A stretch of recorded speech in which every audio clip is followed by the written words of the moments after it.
নমস্কাৰ বন্ধুসকল আপোনালোকে চাই আছে প্ৰণৱ এডু প্লাছ আৰু মই প্ৰণৱ আজিৰ ভিডিঅ'ত মই লৈ আনিছো মোস্ট ইম্পৰ্টেন্ট 10টা কমন আসাম হিষ্ট্ৰী এমসিকিউ যিবোৰ নেকি আপোনাৰ আগন্তুক পৰীক্ষাৰ বাবে খুব বেছি ইম্পৰ্টেন্ট তেনেহলে আহকচোন বন্ধুসকল অলপ পলম নকৰি আজি আমাৰ প্ৰশ্নসমূহ আৰম্ভ কৰো আমাৰ প্ৰথমটো কোৱেশ্চন মুৱামৰীয়া বিদ্ৰোহ কোনজন আহোম ৰজাৰ দিনত আৰম্ভ হৈছিল During the reign of which Ahom king did the Muamuriya rebellion begin? Option A. Hiva Singha B. Lakshmi Singha C. Gorinath Singha D. Kamaleswar Singha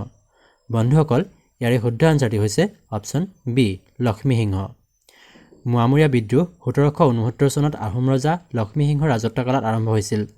আৰু এই বিদ্ৰোহ মূলতঃ মুৱামৰীয়া বা মায়ামায়া সত্ৰৰ অনুগামীসকল আৰু আহোম ৰাজশক্তিৰ মাজৰ সংঘাতৰ ফলত আৰম্ভ হৈছিল নেক্সট কোৱেশ্চন নম্বৰ 2 মুৱামৰীয়া বিদ্ৰোহ কোনজন আহোম ৰজাৰ দিনত অন্ত পৰিছিল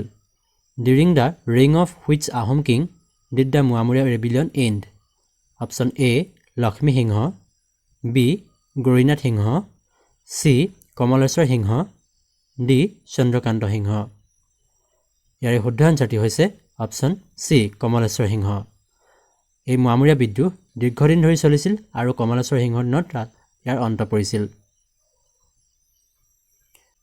নেক্সট কোৱেশ্চন নম্বৰ 3 পৰ্বতীয়া গোহাঁই বুলি কাক কোৱা হয় হু ইজ নোন এজ পৰ্বতীয়া গোহাঁই অপচন এ নিত্যানন্দ দেৱ বি কৃষ্ণৰাম ভট্টাচাৰ্য আৰু তেওঁৰ উত্তৰপুৰুষসকল অপচন সি দামোদৰ দেৱ অপচন ডি মাধৱদেৱ বন্ধুসকল ইয়াৰে শুদ্ধ আনসাৰটি হৈছে অপচন বি কৃষ্ণৰাম ভট্টাচাৰ্য আৰু তেওঁৰ উত্তৰপুৰুষসকল কৃষ্ণৰাম ভট্টাচাৰ্য আছিল এগৰাকী শাক্ত পুৰোহিত তেওঁ কামাখ্যা মন্দিৰৰ সৈতে জড়িত আছিল আৰু তেওঁৰ উত্তৰপুৰুষসকলক পৰ্বতীয়া গোহাঁই নামেৰে পৰিচিত আছিল নেক্সট কোৱেশ্চন নম্বৰ 4 চুৰামফা ভগাৰজাৰ দিনত কোনজন মুৱামৰীয়া সত্ৰাধিকাৰক হত্যা কৰা হৈছিল Which মুৱামৰীয়া সত্ৰাধিকাৰ was killed during the reign of Suramphaa Bhagaraja option A Krishnaram Bhattacharya B Nityananda Dev C Damodar Dev D মাধৱদেৱ ইয়াৰে শুদ্ধ আনসাৰটি হৈছে অপচন বি নিত্যানন্দ দেৱ চুৰামফা ভগাৰাজাৰ দিনত মুৱামৰীয়া সত্ৰাধিকাৰ নিত্যানন্দ দেৱক হত্যা কৰা হৈছিল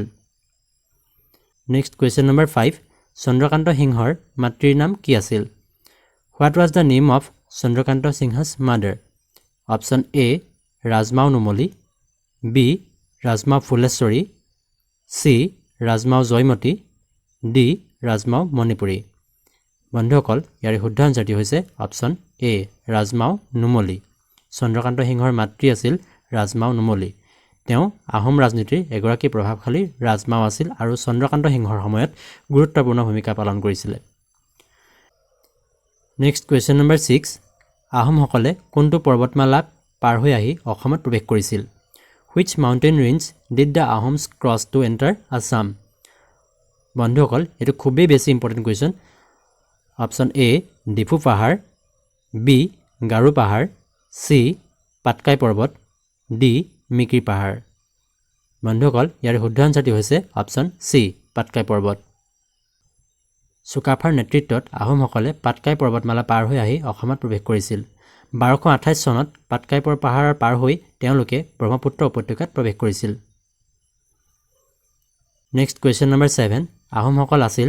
দি আহোমছ ৱেৰ অপচন এ আৰ্য বি টাই বা মংগোলীয় চি পাঠান অপচন ডি ওপৰৰ এটাও নহয় বন্ধুসকল ইয়াৰ শুদ্ধ আনসাৰটি হৈছে অপচন বি টাই বা মংগোলীয় আহোমসকল মূলতঃ টাই জনগোষ্ঠীৰ লোক আছিল চুকাফাৰ নেতৃত্বত টাই আহোমসকলে অসমলৈ আহি ইয়াত আহোম ৰাজ্য প্ৰতিষ্ঠা কৰিছিল নেক্সট কোৱেশ্চন নম্বৰ 8 চুকাফাই তেওঁৰ নিজৰ জন্ম ঠাই কিমান চনত এৰিছিল In which year did Chukafa leave his birthplace? Option A 1228 AD B 1253 AD C 1235 AD D 1215 AD বন্ধুসকল ইয়াৰ শুদ্ধ আনসাৰটি হৈছে অপচন ডি 1215 AD চুকাফাই 1215 খ্ৰীষ্টাব্দত তেওঁৰ জন্মস্থান মুংমাও এৰি নতুন ৰাজ্যৰ সন্ধানত যাত্ৰা আৰম্ভ কৰিছিল আৰু এক দীঘলীয়া যাত্ৰাৰ অন্তত তেওঁ 1228 চনত ব্ৰহ্মপুত্ৰ উপত্যকাত উপস্থিত হৈছিল নেক্সট কুৱেশ্যন নম্বৰ 9